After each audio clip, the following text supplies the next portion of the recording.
মুসলমান ভাইরা রে আমার, খাজা কুতুবউদ্দিন বখতিয়ার কাকি রহমাতুল্লাহ আলাই, যার নামে এখনো পর্যন্ত দিল্লির মিনার দাঁড়ায় আছে, আওয়াজ দিয়ে বলেন না আল্লাহু আকবার। আরো জোরে আওয়াজ দিয়ে বলেন না আল্লাহু আকবার। খাজা কুতুবউদ্দিন বখতিয়ার কাকি রহমাতুল্লাহ আলাই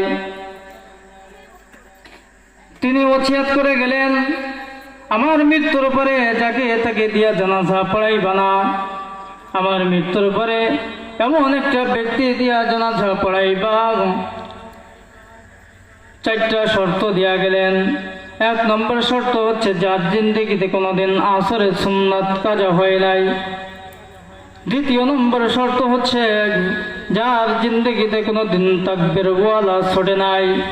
3 নম্বর শর্ত হচ্ছে যার জিন্দেগিতে কোনোদিন তাহাজ্জুদ ছোটে নাই।